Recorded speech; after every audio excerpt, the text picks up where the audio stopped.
9 दिसंबर की सर सुबह में दिल्ली की रोहिणी कोर्ट में रोज की तरह ही कार्रवाई जारी थी।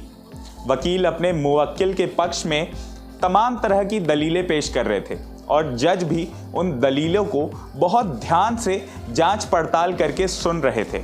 बाहर रोज की तरह ही लोग अपने परिवार वालों की सुनवाई का इंतजार कर रहे थे, मगर ऐसे में अचानक एक धमाका होता है और देखते ही देखते पूरा रोहिणी कोर्ट इस धमाके से दहल जाता है।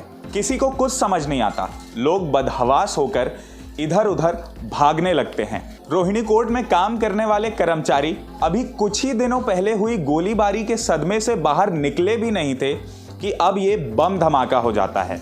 हालांकि इसे उनकी खुशकिस्मती समझें या कुछ और, मगर इस धमाके में सिर्फ डेटोनेटर में ब्लास्ट होता है, विस्फोटक में नहीं, और इससे जान माल का कुछ खास नुकसान नहीं होता।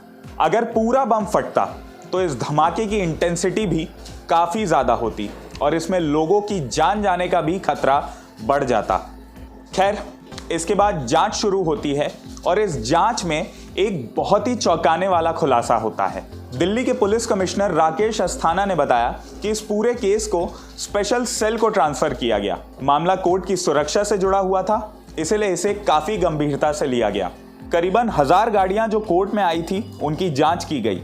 100 से ज़्यादा सीसीटीवी कैमरों को खंगाला गया। 1000 से ज़्यादा सीसीटीवी फुटेज देखी गई। बाहर लगे सीसीटीवी कैमरेज की फुटेज को भी इन्वेस्टिगेशन में शामिल किया गया। आसपास के मोबाइल टावर के डंप डेटा की भी जांच की गई।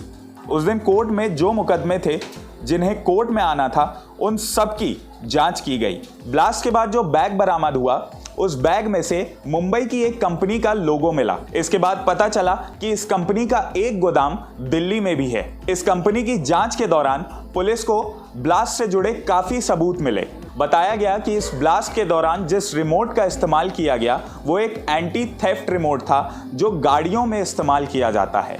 बैग में से केस से जुड़ी कई फाइलें भी बरामद की गई और इससे भी जांच में काफी मदद मिली। इसके बाद भरत भूषण कटारिया नाम के एक शख्स को गिरफ्तार किया गया।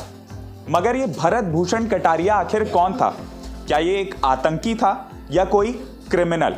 आपको जानकर ये हैरानी होगी कि ये ना तो कोई आतंकी था और ना ही कोई मोस्ट वांटेड क्रिमिनल, बल्कि ये भारत की सबसे प्रतिष्ठित रिसर्च संस्थान DRDO का एक सीनियर साइंटिस्ट था।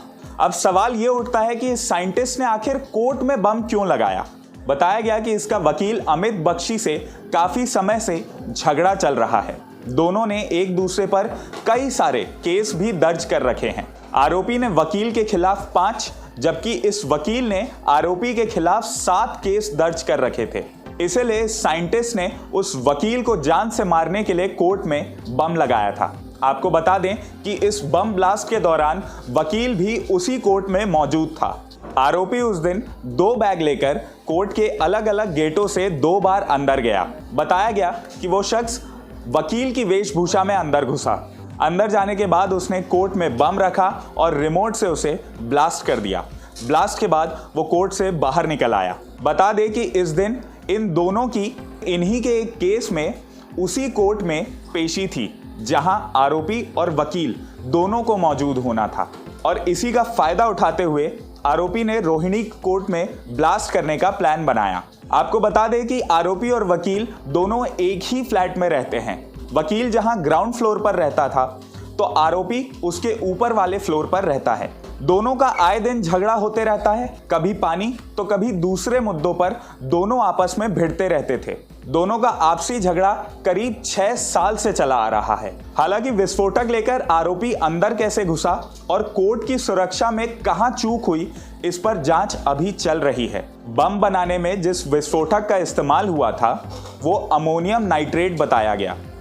इसके अलावा इस बम में जो भी मटेरियल इस्तेमाल किए गए थे उन्हें अमेज़न से खरीदा गया था और ये आसानी से अवेलेबल हैं।